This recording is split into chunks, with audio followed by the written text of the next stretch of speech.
Buenas tardes a todos. Gracias por acompañarnos en este segundo día de Proyecto Solar Chile Latam, organizado por la Asociación Chilena de Energía Solar ACESOL. Agradecemos al hosting de hoy, que es FIME, y este es nuestro último panel del día. Mañana continuamos, así que dejo con ustedes el panel de financiamiento, inversión, bancabilidad y mitigación de riesgo en mediana y gran escala solar. Así que dejo con ustedes a Patricia Dares, la moderadora de 350 Renovables. Gracias. Muchas gracias, Marcela. Buenas tardes a todos y bienvenidos a nuestro panel de financiamiento, inversión, bancabilidad y mitigación de riesgos en mediana y gran escala. Mediana, vamos a tomarlo como que se está refiriendo a PMGDs o PMGs.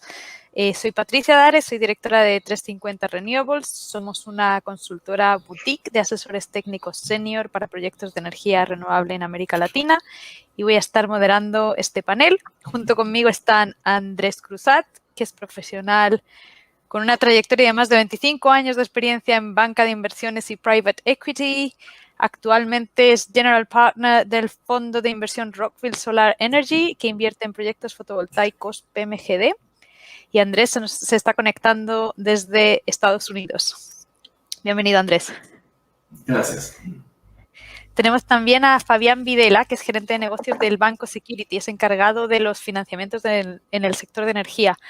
El Banco Security es un banco local de nicho que está enfocado principalmente en empresas y han financiado proyectos desde el 2012. A la fecha tienen o han participado en cerca de 80 proyectos de energía que representan 1 gigawatt más o menos en capacidad instalada. Así que bienvenido también, Fabián. Muchas gracias, Patricia. Y también tenemos a Emilio Andrade, que es director del equipo de infraestructura de Ardian, que está basado en Santiago, es responsable de las inversiones que hace el grupo en América Latina. Ardian es una compañía de inversión que maneja aproximadamente 110.000 millones en activos alternativos, tiene sede en París y oficinas en 15 países, incluyendo, por supuesto, Chile, aunque también creo que en otros lados de las Américas, Europa e incluso Asia. Emilio anteriormente ha trabajado en la banca de inversión en Chile y en Nueva York y en AES Gener. Así que bienvenido también, Emilio. Gracias, Patricia y Asesor, por invitarme. Y voy a intentar, desafortunadamente parece que no podemos tomar tantas preguntas del público, pero lo que intentaba hacer es hacer un poquito de trampa al sistema. Y he preguntado en un par de grupos de WhatsApp bien concurridos que quieren preguntar a la banca y a los inversionistas. Así que tengo preguntas de diferentes personas. Pero vamos a empezar con una muy fácil. En general, en la situación en la que estamos de pandemia actual, quería, como para comenzar, ver un poco la visión que tiene cada uno de ustedes sobre qué efectos ha tenido y cómo ha estado afectando el trabajo que han estado haciendo ustedes tanto en financiamiento como en inversión. Y lo dejo abierto, ¿no? O sea, pueden levantar la mano, pueden hablar, no hay ningún problema, no vamos a ser tan ordenados hoy. Si quieren parto yo. Perfecto, adelante. Tenemos una cartera ahí nutrida de distintas tecnologías. Los bancos siempre primero. Eso, gracias, gracias, Emilio. En realidad para mí no, el cliente, ustedes son primero, pero en esta oportunidad voy a partir. La pandemia, bueno, lo principal que ha ocasionado, yo diría dos aspectos. Uno, retraso en desarrollo y básicamente porque los servicios no están funcionando como debieran, o dilatación en los procesos de due diligence porque necesitas a lo mejor certificados, notarías, conservadores en distintos lugares de Chile, y obviamente eso durante la pandemia ahora está funcionando bastante mejor, pero el año pasado sí hubo una paralización al respecto y hubo una dilatación en ciertos financiamientos que estamos participando. Y todo se demora más en responder el cliente, en conseguir la información, etcétera, etcétera. Hoy yo creo que estamos un poco más acostumbrados, estamos en cuarentenados, pero sí ya la gente está más acostumbrada a trabajar y yo creo que los servicios públicos están respondiendo un poco mejor, digamos, incluyendo servicios puerto interno, que también es importante en ciertos aspectos. Pero respecto al mercado... No, ¿Sí? dale, Fabián, tranquilo, perdón. No, que sobre el otro tema, respecto al mercado, básicamente son los precios. Precios. Ese es lo que hemos visto nosotros, una bajada considerable en los precios el año pasado. Hoy nuevamente repuntaron, en febrero repuntaron, lo que da esperanzas, digamos, en especial en horarios diurnos. Pero sí nos tenía a toda la banca, yo diría, bastante preocupados por la cartera actual y por cómo están ajustados, digamos, los flujos de nuestros clientes. En especial que nosotros tenemos esa bajada, ¿te refieres a por una bajada de la demanda también, de la demanda de electricidad? Efectivamente, y de la actividad económica en general, o sea, una actividad fuerte. Los primeros golpes de la actividad económica no se vio reflejado tanto en los precios y en la demanda de energía, pero sí después de 2 o 3 meses se notó con fuerza. Y eso nos estuvo bien preocupado el segundo semestre del año pasado. Tuvimos cierto alivio el primer trimestre, como te digo, y en especial en los proyectos que nosotros tenemos una exposición merchant y que son solares. O sea, esos son los que estamos más preocupados, de hecho. Y hoy esperamos que esto empiece a repuntar un poco, hay un poco mejores de precio, hay un poco mejores de perspectivas de precio, pero eso es lo que te diría cómo nos ha afectado y las principales preocupaciones que hemos tenido. Estabas hablando antes al principio de un retraso en el desarrollo de los proyectos o en la financiación de estos proyectos con due diligence. En la experiencia que tienes, ¿han visto algunas empresas que hayan hecho uso, por ejemplo, de la cláusula de fuerza mayor como para justificar de alguna forma estos retrasos? Es una buena pregunta. Tuve más de una discusión al respecto, o conversación en realidad, discusión con inglés, conversación al respecto, y al final no llegó a materializarse una causal por el esfuerzo de fuerza mayor por la pandemia. Okay.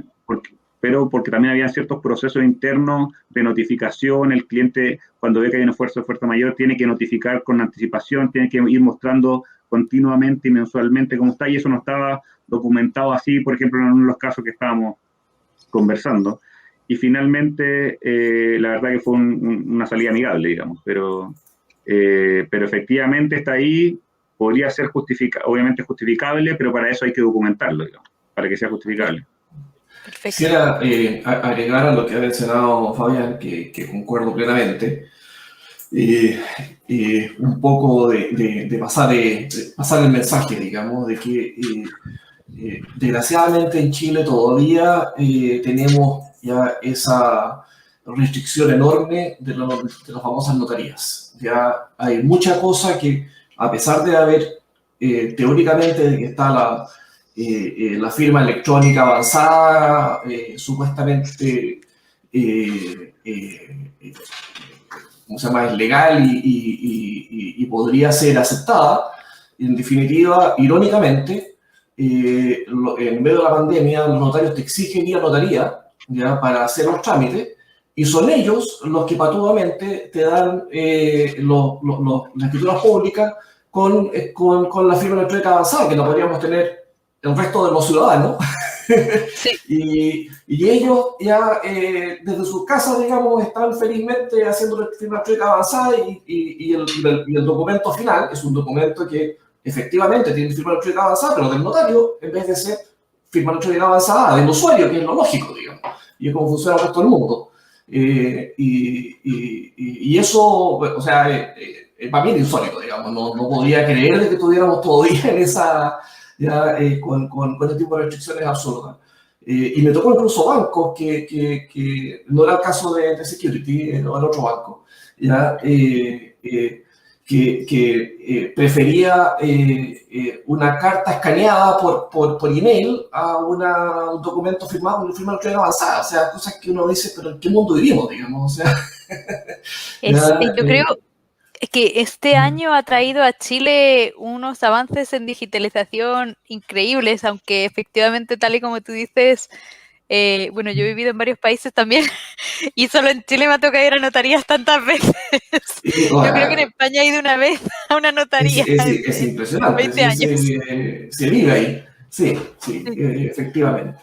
Así que bueno, pero aproveché de pasar el mensaje que era de las cosas que efectivamente entorpecía bastante los trámites, como bien mencionó Fabián. ¿ya? En el caso nuestro, felizmente, estábamos un poco más atrasados que algunos de los clientes, no sé si atrasados, pero estábamos en una fase anterior, digamos, a la de otros ya clientes del Banco Security, donde nosotros todavía tenemos plantas que estaban en construcción. Entonces, el efecto del precio inmediato ya no nos preocupó, ya, y tenemos una visión todavía muy positiva del país y de dónde van a ir los precios, digamos. Conversando con los analistas que hacen las proyecciones de precios, ellos te confirman, digamos, de que no tienen en sus proyecciones ya nada de lo que se viene en el futuro. No está la electrificación del parque vehicular, ya no está todo el tema de blockchain y hay mucho por crecer, ya que va a significar mayor demanda, necesariamente, digamos, porque de aquí a 10 años no van a haber autos nuevos a combustión. De hecho, de aquí a 5 años no van a haber autos nuevos a combustión. Y eso no está en las proyecciones. Entonces, para nosotros eso es muy positivo, porque sencillamente que se van a dar vuelta las proyecciones de aquí a 1 o 2 años más y como Andrés, nosotros... ¿te refieres a las proyecciones de la CNE o más en general sí, a las ambos. proyecciones que están haciendo los analistas? Porque también Ambos. las proyecciones de la CNE tienen Ambos. su tema. Exactamente, porque efectivamente las proyecciones de los analistas están basadas en el fondo 100% en la CNE, y la CNE es la que efectivamente no incorpora estos efectos, digamos, en la demanda para nada en su proyección de corto plazo. Corto plazo me refiero a los 5 años, creo que es la proyección que hacen ellos, para el precio estabilizado. Sí, perfecto. Emilio, no sé si quieres añadir algo con respecto a esta pregunta. Sí, tal vez algunos matices. No, con la notaría la verdad que no tengo nada que matizar, pero el resto, yo diría que el impacto inicial de la pandemia, el impacto en general y las preocupaciones han ido evolucionando, ¿no es cierto? Al principio había pánico en todo sentido, incluso las autoridades que acá en Chile creo que más que pánico hubo más bien retraso. En otros lugares del mundo hubo cierres más que impactaron más fuertemente la demanda eléctrica y creo que en ese sentido creo que la sacamos baratas versus otros países. Nosotros tenemos operaciones en Perú, ahí la demanda cayó fuerte, o sea, estamos hablando de en el peor momento 40%, o sea, bastante lejos de lo que vimos acá. Y eso obviamente tuvo un impacto en los precios. Sí, algo que me preocupa yendo más viendo hacia el largo plazo, un poco lo que decía Fabián, efectivamente la demanda va a crecer de acuerdo a cuánto crezca la actividad económica y para adelante, más allá de lo que puede pasar este año, que puede haber como una recuperación fuerte en el segundo semestre, no vemos que para adelante haya muchos catalizadores de crecimiento acelerado. Estoy de acuerdo que el precio, nosotros no es que la verdad que no tenemos visiones propietarias de precio a largo plazo en cada uno de los países donde tenemos inversiones, pero no creemos que el precio va a converger a cero. Efectivamente creo que hay bastantes factores que pueden hacer que el precio se sostenga, entre ellos los que mencionó Andrés. Por otra parte, la tecnología de almacenamiento, cosas que vemos en Italia que la verdad que son un poco lejanas, pero que a diferencia de otros países, por ejemplo, las subastas de PPA, los precios van al alza más que a la baja por temas de que es tan difícil desarrollar un proyecto greenfield. Y no solo por la notaría, sino que por permiso de medioambientales, temas con, bueno, ya tienen ruinas, uno hace un hoyo en cualquier parte y sale una ruina, entonces tienen ese problema particular, pero en el fondo ese tipo de cosas también van a presionar hacer que se defienda el precio, más allá de potenciales disrupciones tecnológicas que puedan haber. Sí. Otras cosas que no hablaron en el proyecto de Greenfield, uno está más preocupado hoy en día, no solo por la notaría, sino que también, o sea, todo el tema de logística, importaciones, se echa a perder un equipo, reemplazarlo toma tiempo. Dicho eso, nosotros la verdad que no tenemos mucho que alegar, nosotros tenemos plantas contratadas y si bien nos preocupa mucho la parte merchant de las plantas, han operado bien y eso creo que, considerando la situación tan sin precedentes, creo que hay que agradecerlo y uno toca madera que en el fondo siga así. Por otra parte, el mercado financiero también ha funcionado bien a pesar de todo, que también creo que es algo que no deberíamos dar por sentado. Totalmente. Y lo de las plantas merchant, no a todo el mundo le ha ido tan bien. Así que excelente me imagino, o sea, como te digo, mi planta no es merchant, nosotros tenemos planta contratada, pero tiene una porción merchant y obviamente estamos preocupados por eso. Vale, perfecto.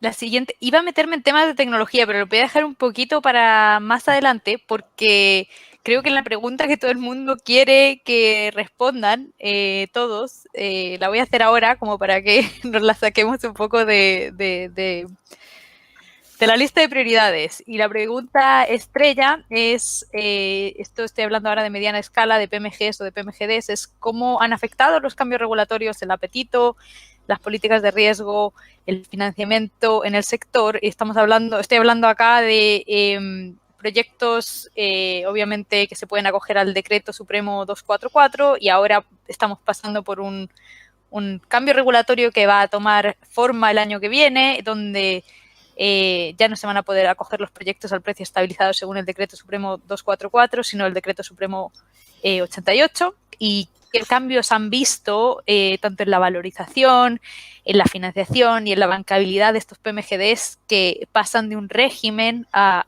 otro. Ya, Si queréis empezamos en otro orden distinto, podemos empezar con... Bueno, sí, yo prefiero yo no tengo PMG, así que prefiero dar el matiz nomás, porque soy un espectador. Ya, empieza entonces Andrés, y luego Emilio al final nos matizas. Mira, honestamente, nosotros vemos que en el corto plazo ya no hay interés de inversionistas para proyectos que no se acojan al DS-244. O sea, así de sencillo, digamos. Nuestros proyectos todos se acogen, o sea, al DS-2, o sea, todos se acogen al DS-244, y no vamos a hacer proyectos bajo el nuevo DS-288 en el futuro inmediato. Ya, ojo, quiero hacerte un matiz, Andrés, en ninguna zona. O sea, o básicamente en ninguna zona.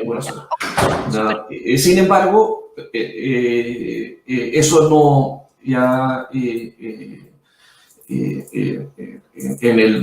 el mediano plazo, digamos, de aquí a 2 o 3 años más, ya pueden haber cambios, ya principalmente, yo diría que de 2 aspectos, digamos. Uno es que efectivamente, insisto, creo que va a haber ya una presión al alza en el precio de la energía, ya producto de los factores que ya mencioné, digamos, de la electrificación del parque vehicular y de otros efectos. Y 2, ya del precio a la baja de las baterías. ¿Ya? Y con eso, ya que creemos que efectivamente el efecto horario ya que introduce el DS-88 se ve neutralizado, porque al final ya lo que vas a hacer es que vas a cargar tus baterías durante el día y despachas en la otra cara, digamos. Así que ya, ¿qué es lo que se hace? ¿Y cuáles son las escalas de tiempo? Entonces, o sea, ahora mismo no hay interés de inversionistas en el decreto. Ahora no es el momento, todavía los precios de las baterías no están ahí, están cerca, pero todavía no están ahí. Ya, como te digo, ya lo vemos en otros mercados. Pero todavía el delta de precio no es suficiente ya, para justificar una inversión de largo plazo ahí. Pero yo creo que de aquí a 2 años más sí. ya, más o menos, digamos, siendo que 2 años más sí va a ser perfectamente justificable incorporar baterías y poder arbitrar el precio, ¿no es cierto? Asegurarte de no vender necesariamente en el valle, sino que vender en los repartidos. Ya, y tú lo ves principalmente porque me estás hablando del delta de precio de las baterías como algo que tiene que ver con la tecnología en sí o... No, sencillamente en el fondo tienes que incorporar el precio del almacenamiento, el precio de la batería Sí, en pero tu ecuación de precio. la pregunta va por ese lado, o sea, porque obviamente la remuneración del almacenamiento no solamente tiene que ver con la tecnología, tiene que ver también con la regulación y con el mercado. No, porque estamos pensando en algo distinto, digamos, que es lo que, insisto, se ocupa en Europa y se ocupa en Estados Unidos, que es sencillamente un almacenamiento de corto plazo que es interno a tu parque. Y tú lo que haces es cargar las baterías con los paneles durante la hora valle, a las 12 del día, digamos, sin poner esto abajo, ¿ya? Y empujas, despachas, todo esto electrónicamente, despachas la venta hacia los horarios ya punta en la tarde, digamos, al contar de las 6 de la tarde. Entonces, pero o sea, no son las baterías caras de alto almacenamiento, estas son las baterías ya que son de muy corta duración, ¿no? Son otras tecnologías. Hasta 4 horas. Yo apuntaba un poco estaba apuntando un poco con la pregunta a si, por ejemplo, el nuevo reglamento de potencia o utilizar el almacenamiento como un asset para la transmisión o, digamos, buscar mecanismos de remuneración que hasta ahora mismo en Chile no han existido. Y no han existido porque obviamente la regulación va al ritmo que va y tiene que ir cambiando de a poquitos porque queremos una estabilidad regulatoria. Las personas que se meten en regulación también son personas muy estables y que les gusta que las cosas sigan tal cual. Y el mundo de la tecnología no es así, y especialmente en los últimos años lo que hemos visto es que el mundo de la tecnología ha ido cambiando muy rápido y a veces lo que nos pasa es como que esa regulación no llega a tiempo para poder introducir estos cambios tecnológicos, para poder remunerar apropiadamente, porque si bien probablemente las baterías ahora mismo no están en el momento de tener grid parity y todo eso, sí que probablemente se podrían beneficiar de modelos de negocios que surjan a través de la regulación. A eso un poco yo apuntaba la pregunta.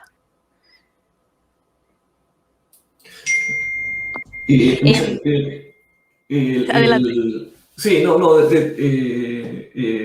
había entendido un poco distinta, digamos. O sea, más bien yo lo veía más bien del punto de vista de la diferencia entre tener el precio diario y tener el precio con bloque horario.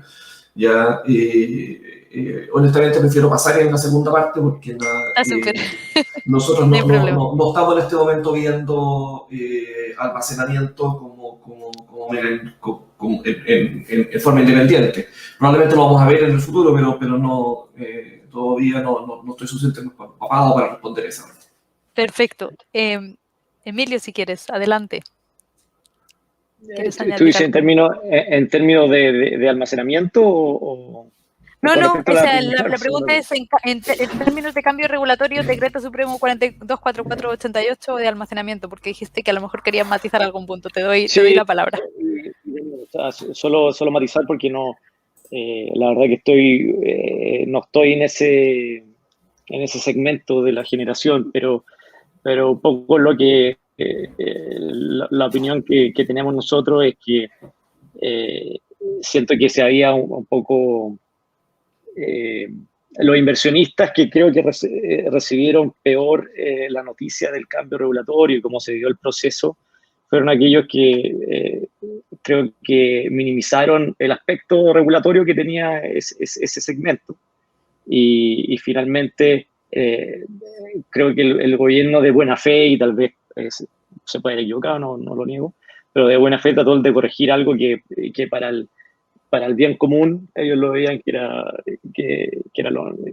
era justo. Creo que eso es un aspecto súper importante en cualquier inversión, ya sea en el sector generación o otro, entender bien qué tan sostenible es un régimen, sobre todo cuando uno invierte en segmentos regulados. Creo que con respecto al cambio de regulación, efectivamente, por otra parte, lo hace mucho más complejo de evaluar y por otra parte más caro. Yo creo que si van a haber unos inversionistas,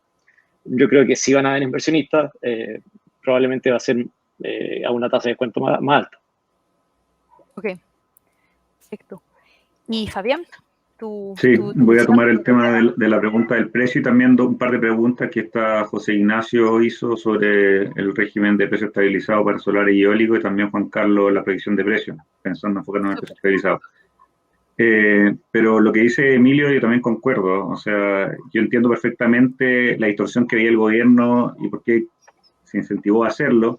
Ahora creo que cambiar las reglas del juego para un inversionista extranjero, que aquí principalmente son inversionistas extranjeros, y en la etapa que estábamos no era el momento de hacerlo, pero bueno, ya está hecho. Salió mejor de lo esperado que estaba en un principio, o sea, porque es un periodo transitorio interesante. De 14 años. Bueno, de 2 años para acogerte al régimen y si lograbas acogerte, hay 14, sí. Ya quedan menos años, pero nosotros teníamos una exposición en PMGD importante. Lo que ocasionó esto, o también otras políticas públicas como congelar las tarifas, por ejemplo, y que repercutió finalmente en los PPA de la distribuidora, que también tenemos clientes con eso, la verdad que genera mucho problema y ruido interno y una falta de desconfianza un poco en las políticas públicas y en realidad en la confianza que uno tenía en este sector. Entonces, por un lado, no es que nosotros dejemos de financiar, pero sí estamos con políticas de riesgo, dimensionamiento de deuda, plazo, etcétera, muchísimo más restrictivas que antes. Y no estamos financiando tan fuertemente como antes, sino que es más selectivos con los proyectos y la estructura, digamos. Y eso es inevitable como pegó estos cambios regulatorios del sector. Y me imagino que lo dice Emilio también, la visión que tienen ciertos inversionistas extranjeros de Chile. Y por otro lado, estamos financiando, o sea, seguimos financiando por MGD, estamos cerrando uno este mes, cerramos otro un mes pasado, como senior, digamos, lender, pero acogido siempre, como también mencionó Andrés, al régimen de precio 24 horas. El decreto supremo 244, ¿no? Claro, el original de 24 horas con el periodo transitorio. Y ya, la razón... y nada con respecto al decreto supremo 88, por el momento. Te voy a responder esa pregunta también, a lo mejor no voy a ser tan lapidario al respecto como Andrés, okay. pero sí, hay dos efectos, ya si quieres responder los nuevos, hay dos efectos de los nuevos, del cambio de bloque horario para solares, estoy pensando, y ahí también voy a hablar de lo eólico, que es muy distinto. Uno, el efecto de que la CNE, siempre hay matices en los cálculos de la Comisión Nacional de Energía, no se habían realizado cálculos horarios hasta recién, llevamos uno. Y creemos que por lo menos nosotros necesitamos una marcha blanca de más publicaciones horarias para que realmente nuestros asesores puedan afinar muy bien cómo proyectan estos precios. Eso es lo primero. Lo segundo, se hablaba de que iban a ser bajas de 8 o 12% del precio 24 horas para el horario solar, pero lo que se vio en la publicación ahora que podían llegar hasta 20% menos. Entonces, independiente que la banca pueda llegarse a creer en algún momento en las proyecciones de precios en bloque horario, no sé cómo les va a dar a un PMGD que tiene una estructura de costo distinta a un utility scale para soportar precios de $35. Y la verdad que el nivel de apalancamiento igual podríamos dimensionarlo, pero van a ser extremadamente bajos. Entonces, realmente no sé cómo al equity le va a dar, digamos, el uso de capital, la TIR, etcétera, se va a ver fuertemente afectada. Entonces, hay dos efectos por el lado de los nuevos precios. Y esto lo estoy hablando principalmente para solares, porque para eólico, obviamente, importa mucho el perfil de generación del eólico. Y en PMGD eólico no hay mucho, se han ido desarrollando a poco, pero importa mucho si genera de noche o genera de día, y tener historia. Lo que sí es importante, yo creo, para la banca es tener historia de generación, o sea, mediciones de viento a la altura donde van a estar los aerogeneradores, o parques cercanos que tú puedas interpolar, porque yo creo que eso es bastante importante para dar certeza al recurso finalmente en que se basa esa generación. Sí, tener finalmente una campaña de medición que esté basada en el IEC, básicamente, los estándares que hay. Claro, y efectivamente ahí puede haber una oportunidad con la nueva forma de precio estabilizado horario, pero ahí yo creo que seríamos más cautos nosotros en esperar que existan unas 2 publicaciones más o una o 2 de la comisión para que se puedan ir afinando los asesores en todos estos pequeños matices para sus proyecciones. Por la parte de, o sea, entonces lo que tengo ahora mismo, cambio decreto supremo 244 a 288 o el régimen antiguo versus el régimen nuevo. Andrés ha sido súper lapidario, nos ha dicho básicamente que no ve mucho interés, por lo menos ahora, a día de hoy. Y Fabián, tú más o menos, o sea, tú nos has dicho que puede haber formas de hacerlo funcionar, pero igual por el momento... Fui más político. Sí, fuiste mucho más político, pero... por el momento tampoco vemos mucho, o sea, se confirma un poquito el miedo que había de que ese cambio, más allá de que hubiera una pequeña bajada del 8%, que no es tan pequeño, pero bueno, finalmente ha sido, o lo que estamos viendo es que ha sido bastante más. Mira, quisiera retomar un poquito de eso, bien rápido, sí. Efectivamente, como dice Fabián, y tomando su respuesta, al final, desde el punto de vista de la banca, yo empecé mi carrera en la banca y uno siempre puede estructurar un financiamiento, ¿sí? Eso no es problema, digamos. El punto es que si terminas con un nivel de palanca del 40%, al equity le sirve poco, digamos. Entonces, ya tú tienes que buscar a un inversionista que esté dispuesto a poner ese 60% con un retorno que con ese nivel de palanca significa mucho más bajo. ¿Ya? Y ahí es donde viene el problema, digamos. Entonces, pues digo, yo creo que por lo que nosotros hemos visto en este momento, digamos, como tú bien mencionabas, Patricia, la tecnología realmente avanza más rápido de lo que uno cree, pero en este momento, al nivel de precio que están las baterías, nosotros no estaríamos interesados en avanzar ya en proyectos ya el próximo año bajo el DS88, pero yo creo que se viene pronto, digamos, el poder arbitrar eso y hacer proyectos igual, digamos, sin un tema de tiempo, ¿no? Sí, yo quería tomarme también un poco de algo que dijo Andrés, que yo también concuerdo. O sea, yo creo que, por las razones que mencioné, yo creo que en un par de años sí los proyectos, los desarrollos se pueden ser interesantes, digamos, para los inversionistas y para la banca.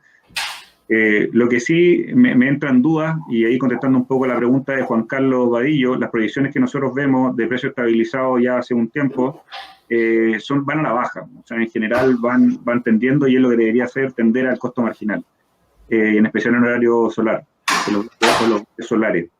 Entonces, en ese sentido, la verdad no sé, y a lo mejor ahí nos puede ayudar Emilio, no sé si hace sentido, la verdad, preocuparse hoy. O sea, no quiero incentivar a los desarrolladores, porque yo creo que siempre va a haber valor los proyectos maduros, digamos, o ready to build, pero siento que utility scale empieza a tomar más fuerza, porque el gran beneficio de los PMGD era el precio estabilizado 24 horas. Sí, el gran beneficio es exactamente con respecto a precios. Obviamente, a nivel sociedad tenemos descentralización, mejoras de las redes de distribución y varios temas más, pero que probablemente hasta que no tengamos una regulación que básicamente nos permita remunerar el almacenamiento, que ahora mismo no la tenemos, ya sea mediante pagos por potencia, ya sea mediante hacer un pago por transmisión o lo que sea, estamos donde estamos, lo que significa que el proyecto genera durante el día y no las 24 horas y es lo que hay. Así que estamos on hold, yo creo. Sí, y efectivamente nosotros vimos muchos proyectos también de utility scale, pero tiene efectivamente el problema de transmisión. Ya la transmisión tiene sus problemas graves, digamos. Hay cuellos de botella, de nuevo, temas logísticos. Si en la medida en que baje el precio del almacenamiento, puedes ya almacenar en el norte, transmitir de noche, almacenar y despachar durante el día acá. Pero todo un tema de almacenamiento, que en este momento todavía el precio no está ahí, digamos. Pero que Yo creo que bastante pronto hemos visto los proyectos que se están haciendo en Australia, que se hicieron ya en Puerto Rico después del huracán. Ya, hay historias interesantes, pero todavía no está ahí el precio. ¿Ya? Me ha llegado una pregunta. La pregunta es: ¿con qué ojos están mirando? Como para cambiar un poco. Bueno, no estoy cambiando tanto de tema, pero me voy a desviar un poquito del tema PMGD también para abrir a Utility, donde Emilio también puede compartirnos su visión. Y la pregunta es: ¿con qué ojos están mirando los PPAs de corto plazo? ¿Son bancables? ¿No son bancables? ¿Qué plazo necesita tener un PPA para que se considere, digamos, decente para financiar un proyecto? La pregunta es para mí. Bueno, nosotros entramos en equity, Ya, perfecto. pero al final es raro encontrar un proyecto 100% contratados con un PPA muy largo que haga que uno ni siquiera se preocupe por el mercado de spot. En general, uno siempre tiene que analizar el mercado de spot, y si el contrato es corto, yo creo que el supuesto base ahí va a ser que no se recontrata, o en el caso que sea un contrato regular. No me digas que me acaba de caer. Sí, no, se cayó Emilio, yo creo. Sí. Ah, ya, yo pensaba que me Me había caí y volví. Ahí volví, no era tú. Genial, dale, Emilio. No, decía que al final, en resumen, que un contrato corto no es tan distinto a un proyecto que no está 100% contratado. Al final hay que evaluar el riesgo spot.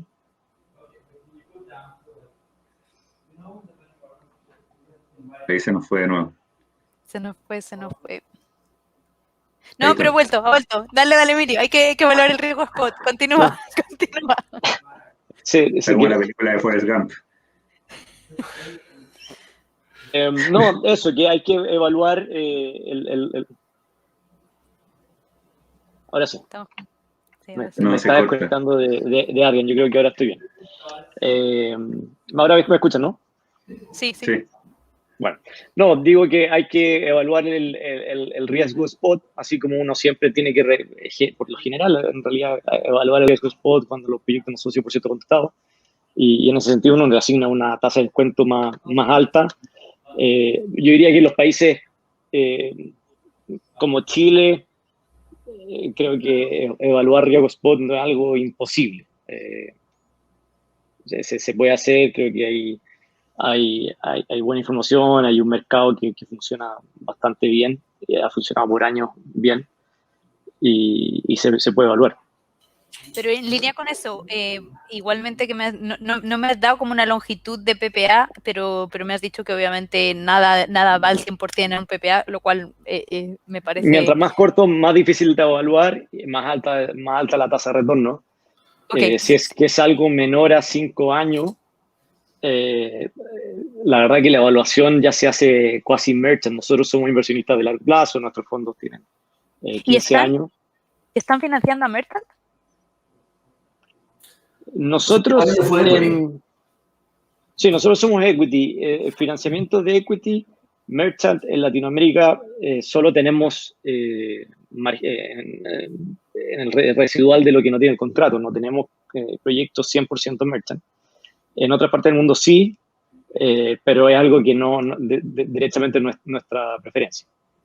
¿En qué, como para ir un poco en línea con eso y que me expliques un poco más, ¿en qué exactamente están invirtiendo en Adyen? Sí, bueno, yo creo que la pregunta de financiamiento merchant, yo creo que parte por Fabián, porque al final, si es que no hay deuda, en el fondo ahí el retorno que uno puede obtener como inversionista en equity es todavía más alto, ¿no es cierto? O sea, más restringido. Okay. En términos de que estamos invirtiendo, nosotros estamos activamente buscando oportunidades en transición energética en general. Yo creo que todo estas discusiones que estamos teniendo, si la regulación PMGD, el nuevo cambio va a funcionar o no, si es que viene la batería o no, eso creo que es prácticamente donde estamos navegando y en eso es donde estamos activos viendo oportunidades. Nosotros, yo creo que es más fácil decirte lo que no estamos invirtiendo. Hoy en día no estamos invirtiendo en carbón, no estamos invirtiendo en proyectos greenfield de muy largo desarrollo, yo diría que hidro, que hayan túneles, cosas así. Eso no estamos invirtiendo, pero todo el resto creo que es parte de navegar la transición energética. Nosotros invertimos en general en infraestructura, pero dentro de energía todo el resto califica. Obviamente el foco grande es solar, eólico, ready to build o ya estabilizado. Sí, la mayoría de nuestras inversiones son activos en operación. Y súper, perfecto. Y Fabián, ¿tú quieres añadir algo con respecto a la pregunta de financiación bajo Merchant? Sí, creo que la pregunta venía más para acá, pero efectivamente nosotros tenemos 3 utility scale grandes financiados en Merchant, que estamos entre financiamiento en distintas épocas. No vamos a hacer más Merchant nosotros, 100% Merchant, sí podemos tomar una porción Merchant, obviamente, como dice Emilio, porque el ideal no existe,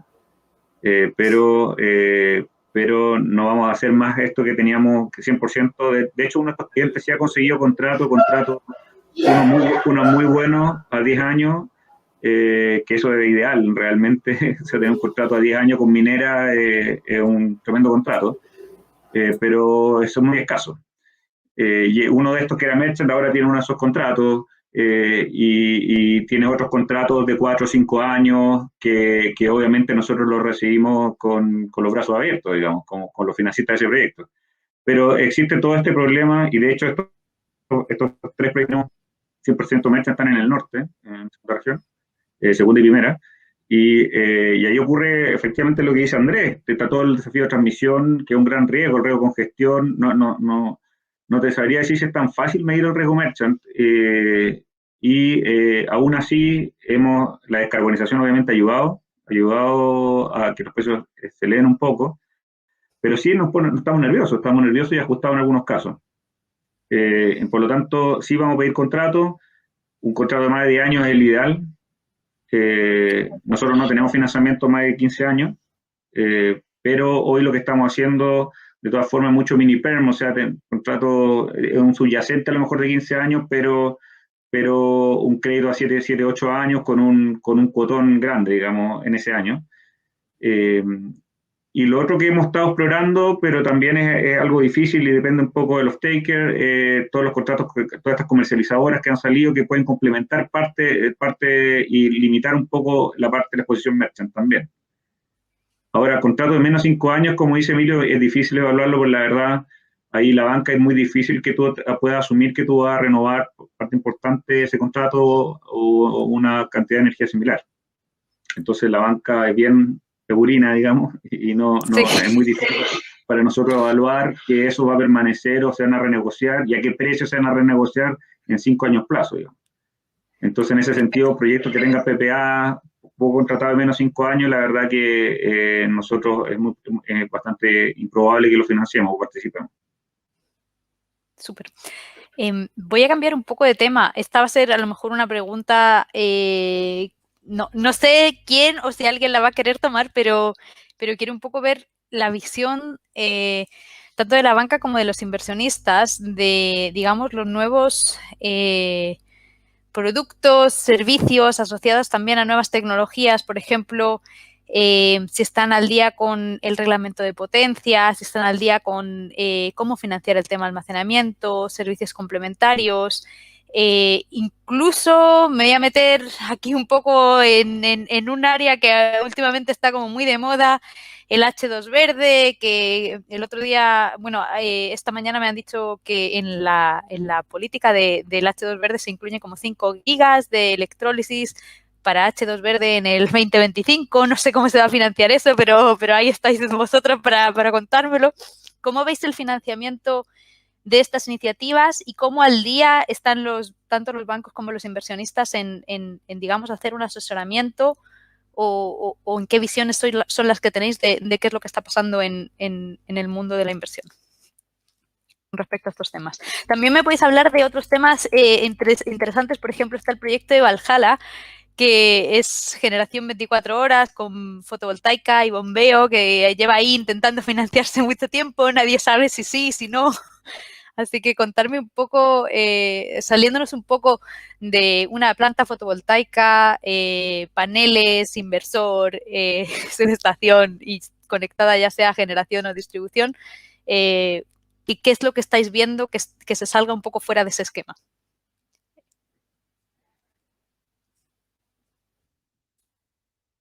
No sé, parto yo si quieres, no sé. Vale, muy bien.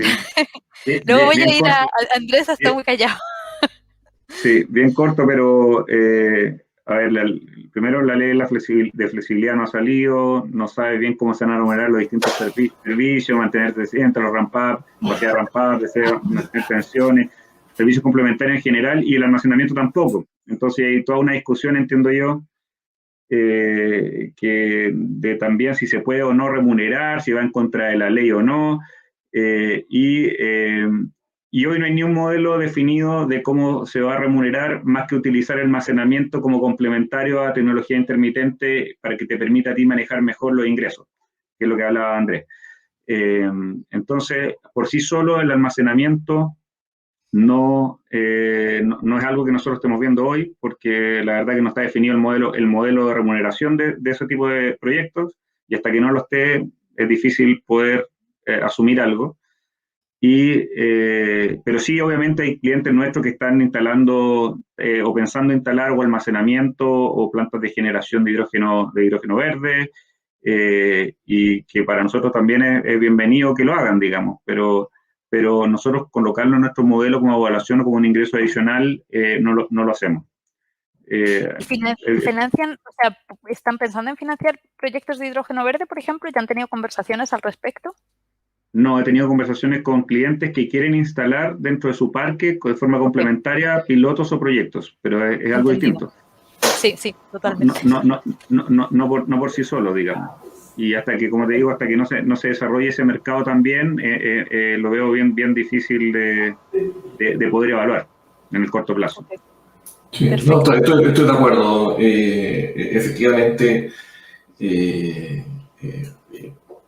primero que nada, la estructura legal en Chile hace que en general ya las cosas tienen que estar reguladas antes de proceder, pero incluso más ya en el sistema eléctrico, donde ya todo está muy regulado. Entonces, la innovación ya viene más bien por el lado de los entes reguladores. Bueno, tienes poco que hacer ahí porque digamos, si no hay una regulación específica al respecto, no puedes avanzar mucho. Perfecto, entonces ven un poquito como que la regulación falta para poder financiar estos proyectos. 100%. Hoy día no puedes proceder así. Sí, solo para complementar, nosotros, la verdad que tal vez con una perspectiva más global, estamos súper activos buscando inversión en de nuevo, todo lo que relacionado con transición energética, que incluye estas dos cosas, ¿no es cierto? Uno, estas inversiones que apuntan hacia dar más estabilidad a la red, y por otra parte, hidrógeno verde. Obviamente, la verdad que incluso en aquellos países cuyas regulaciones están más avanzadas que la chilena, nos pasa que está evaluando una inversión y la regulación cambia de un día para otro, lo que obviamente hace más complejo, y no me sorprende que los bancos todavía no estén listos y tampoco la regulación esté suficientemente lista para que los bancos inviertan. Pero nosotros sí, bueno, ya tenemos inversiones en baterías, por ejemplo, tenemos un equipo que está buscando inversión en hidrógeno verde, a pesar de que obviamente los que están liderando ese proceso son los inversionistas de un perfil más industrial, porque ellos son los que pueden hacer inversiones pequeñas a largo plazo sin necesariamente justificar un retorno. La verdad que los pilotos de hidrógeno verde, yo todavía no conozco un piloto que sea rentable por sí solo. Entonces, obviamente, financiar un piloto no tiene ningún sentido porque no generan flujo de caja positivo. Pero nosotros sí estamos viendo oportunidades, la verdad que, y bien activamente, y la verdad que en ese sentido, como inversionista en infraestructura de largo plazo, no necesariamente la regulación tiene que estar escrita y sacramentada, porque lamentablemente creo que es un tipo de activo que es fundamental ya hoy en día y va a ser más fundamental en el futuro. Creo que todos estamos de acuerdo. Y creo que al final uno puede tener una visión de cómo debería ser la regulación, independiente que obviamente tiene su riesgo y todo riesgo conlleva que probablemente la tasa de descuento de nuevo es más alta que para un activo donde la regulación probablemente no cambie. Voy a hacer una pregunta como tangencial a esto.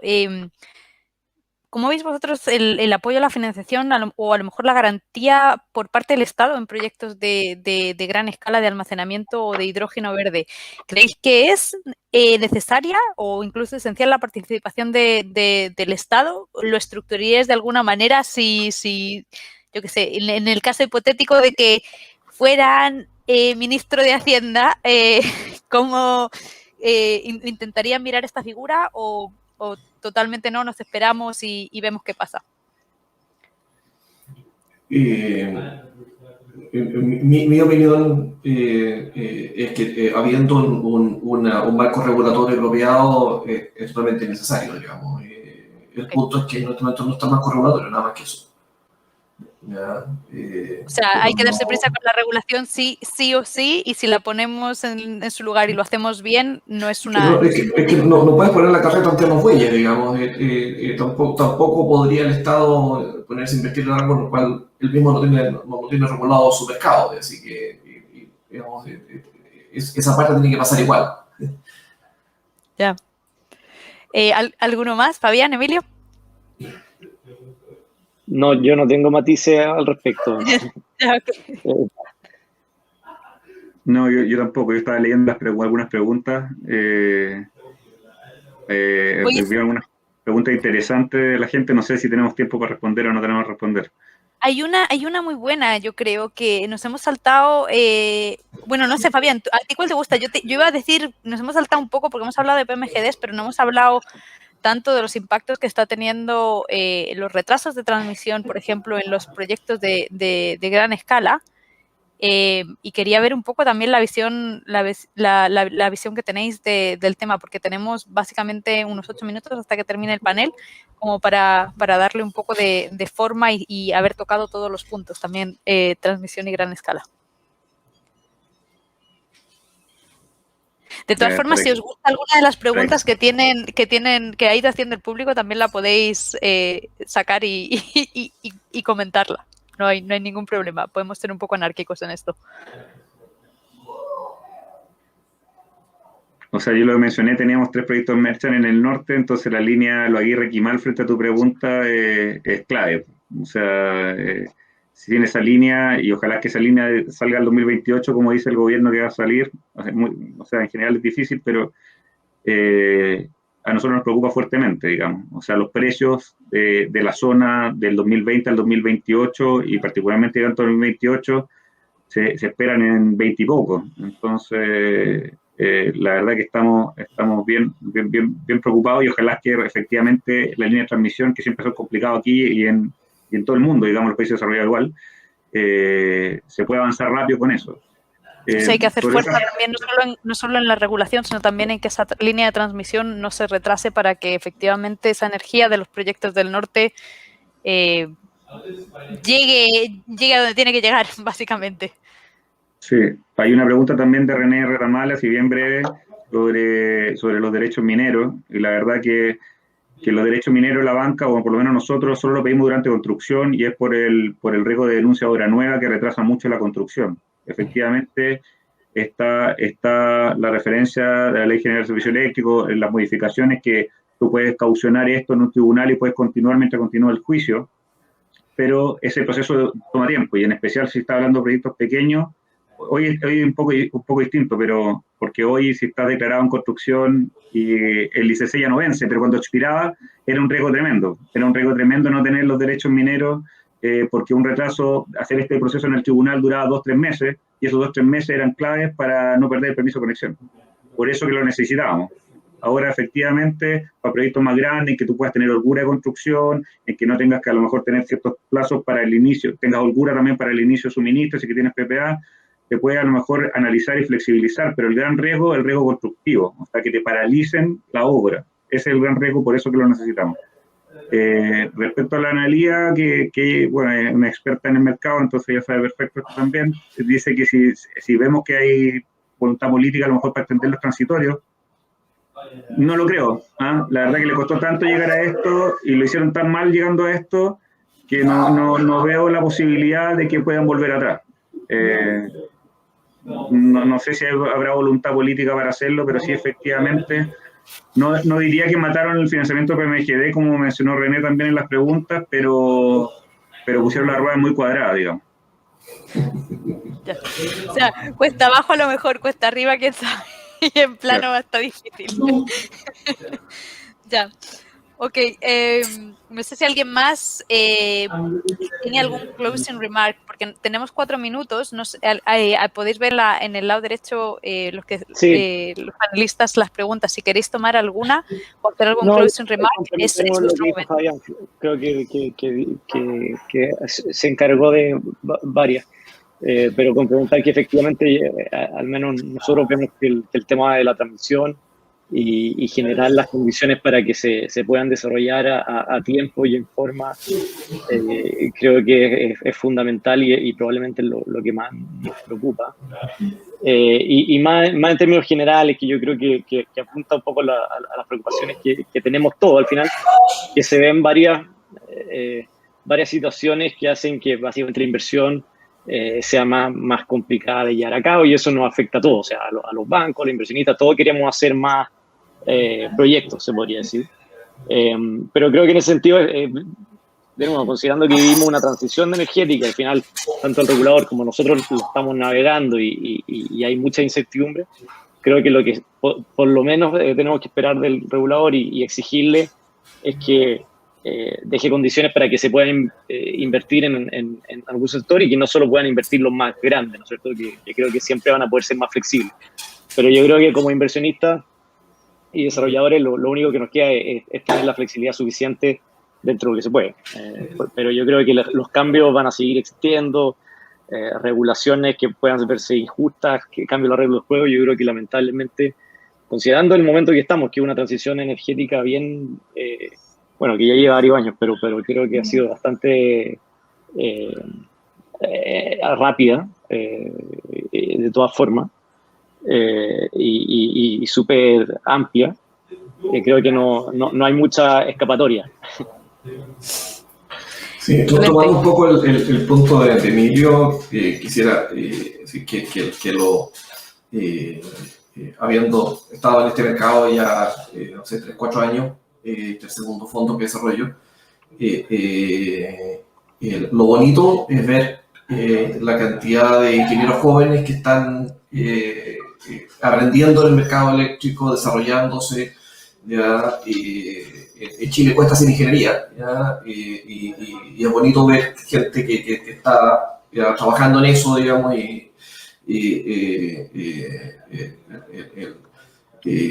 creo que los PMGD, ya gente que le gusta, gente que no le gusta, pero al final permitió ya positivamente, digamos, que se metiera gente que el número importante que no habría podido ingresar al mercado eléctrico de otra forma, digamos, porque era un mercado muy cerrado para solamente unos pocos grandes, ¿ya? Y si no trabajabas como ingeniero de Endesa en su momento, no tenías cómo aprender de energía, ¿ya? Así que creo que es de las cosas que sacar como positivas del mercado, y creo que lo bien mucho. O sea, efectivamente, lo que viene ya en el futuro cercano de almacenamiento y otras tecnologías Todavía creo que hay espacio para pequeños y medianos y para seguir aprendiendo y seguir haciendo cosas que no son necesariamente a gran escala. Y eso creo que es muy positivo. Y ojo ahí, porque yo creo que muchas veces, o sea, si bien el cambio y el crecimiento ha sido exponencial, yo creo que se pierde un poco la perspectiva y la visión de que lo que ha pasado es solo el principio.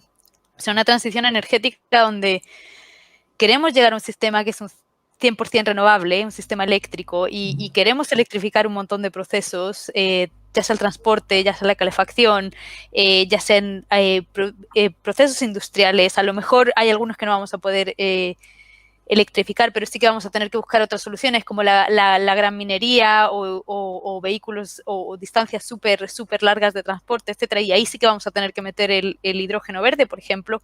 Pero es importante tener claro que lo que ha pasado ha sido, o sea, hemos hecho el 20% de la matriz, nos queda el 80% y esa matriz eléctrica tiene que ampliarse. O sea, nos queda mucho por hacer en esta transición y ha sido bueno tener ese incremento de profesionales y ese aumento de la diversidad tanto de empresas como de profesionales que están en la transición. 100%. No sé si Fabián o alguien más tiene algún closing remark o si, bueno, o si hay alguna de las preguntas que queréis contestar como última ya. Si no es así... Sí, voy a cerrar con la pregunta para que nos vea la pregunta de María Fabiana Muñoz, que pregunta sobre los proyectos de autoconsumo y si califican o no califican, digamos, para financiamiento con tasas más accesibles. Y aquí hay un programa de Corfo que se llama Crédito Verde, que solo tiene duración este año, el año pasado y este año. Y ese programa y programas como ese son los que ayudan a precisamente a este tipo de empresas a poder financiarse a tasas mucho más económicas. Ahora la banca, este tipo de proyectos no se han financiado hasta hoy en general en la banca, pero sí ya está con fuerza analizándose porque ya hay muchas empresas de estas que tienen, de techos solares me refiero, o autoconsumo, tienen interesantes paquetes de portafolio. Siempre estamos hablando ya de 10 megas, 20 megas, estamos hablando de ese orden, estamos hablando de pequeños, o sea, son paquetes muy grandes porque son varios contratos, pero son varios contratos de 200 kilos, 800 kilos, etcétera. Y ya se vuelven en un tamaño que yo encuentro interesante. Nosotros nos encontramos analizando esto, pero la única forma realmente de que sea económicamente financiable para el inversionista y para el desarrollador de estos proyectos, yo creo que es usando la banca segundo piso y estos programas como el Crédito Verde de Corfo, que por cierto nosotros somos intermediarios de esos fondos. Entonces, pero si no es muy complicado porque la verdad que no, hasta ahora tienen que tener track record, tienen que tener experiencia, tienen que tener un tamaño razonable, proyectos pequeños, 1 o 2 de 200, 800 kilos, al final el financiamiento es vía equity, otro, no es la banca, digamos, el financista. El levantamiento de capital, otro tipo de financiamiento.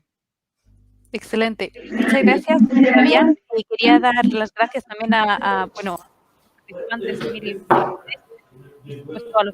los del evento y a CESOL por organizarlo. Nosotros estamos entrando ahora ya a las 5:03, ya nos hemos pasado 3 minutos del panel, así que le voy a pasar la palabra a Marcela y a despedirme de la audiencia. No, muchísimas gracias. La verdad que había mucha expectación con este panel. La verdad que las redes sociales estaban, pero no se lo imaginan. Mucho interés. De hecho, es como nos lo hicimos el año pasado, este conversatorio. En fin, yo creo que vamos a tener que hacerlo trimestralmente, juntar a este tipo de visiones de la banca, de la inversión, de los desarrolladores, para que nos vayan escuchando más fuerte. Así que muchas gracias, Fabián, Emilio, Andrés Cruzat, que está en Boston. Un fuerte abrazo a la distancia, Andrés, y Patricia. Muchísimas gracias. Muchísimas gracias, como siempre, tú siempre colaborando en el desarrollo de la energía solar. Que estén muy bien. Bueno, muchas gracias a ustedes. Gracias, Patricia. Chao, muchas gracias. Bueno, y los dejamos invitados mañana al tercer y último día del Proyecto Solar Chile LATAM. Así que a las 10 de la mañana parte el primer panel, mañana es Utility Scale, tenemos un panel muy interesante sobre las licitaciones 2021, también lo que hay en PPAs, y después viene un interesantísimo panel sobre la ética empresarial y la responsabilidad social que tienen las empresas solares, que va a estar muy interesante, es un tema en donde en Asesol estamos empezando a trabajar muy fuertemente, así que esperamos que lo vean.